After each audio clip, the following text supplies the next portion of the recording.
Now, today, Sim, we're going to study Busta Rhymes. Rhymes, you say? A fortuitous name for a rapper to have. Yes, he was blessed with visionary parents. This is from Busta Rhymes' Give It To Me Raw, which is, of course, from Busta's third studio album, Extinction Level Event.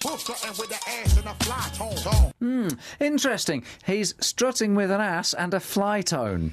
Yes, indeed. Keen to make an impression on his friends and peers, Busta would literally strut around the hood with a common British seaside donkey. I don't think I'd be breaking any indiscretions if I tell you he was rather neglectful of the mule's personal hygiene. With Busta, you see, it was all about image. Naturally, the stench of the dirty donkey meant that Busta was constantly surrounded by a cloud of blue bottles. You could literally hear them coming. Strutting with an ass and a fly tone. It makes sense. It seems obvious now. Hold shorty like how I be holding my microphone. Hold shorty like how I be holding my microphone. I'm lost, Hal. Yes, I mean, grammatically it's not correct, but this refers to one of Busta's most famous gigs at Middlesbrough's Docks Working Men's Club, a gig so highly anticipated, all the great and the good were there. Bobby Davro, Nadia of Big Brother, and wee Jimmy Cranky. I can only dream of what it must have been like to have actually been there, Hal. Well, I was there, had the privilege. It was a pivotal night, Sim, not just for Busta, but for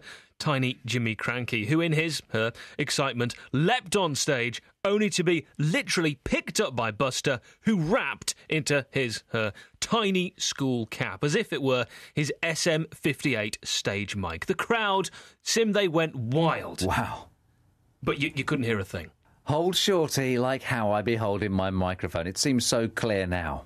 Let's hear another example. So there he says, we thug romancing to the jazzy sound of a xylophone. First of all, why thug? Well, he had a gang of thugs, Sim. Rather than show his softer or weaker side whenever he had anything vaguely romantic he wanted to express to a girl, he would employ a thug to say it for him. Yes, makes sense. I'll be honest with you, Hal. The xylophone threw me. Well, Busta's percussion skills rocked the hip-hop world to its very core. He picked it up after a weekend with British astronomer Patrick Moore, CBE, who in an article in astronomy magazine Supernova News once said, I had Busta round for a cream tea. He took one look at my xylophone, picked up the sticks, and banged it like a mother. So a natural talent, then. Indeed. And our final offering... Ass backwards, I must stick you more than a cactus. Ass backwards, I must stick you more than a cactus. Yes, the whole baggy jeans trend, Sim, was started as Busta simply couldn't wear regular-fitting denim. Why? Due to a rare genetic birth defect, Busta actually had his buttocks at the front. Literally ass backwards, then. Precisely. And stick you more than a cactus? Busta, rather than sweat in the traditional way that you or I might do after a hard day at the gym or library, secreted a natural sap which contained large quantities of sucrose, causing a hot and flustered Busta to fuse with not just objects around him, but also people. Hence, I'll stick you more than a cactus. He was a troubled soul.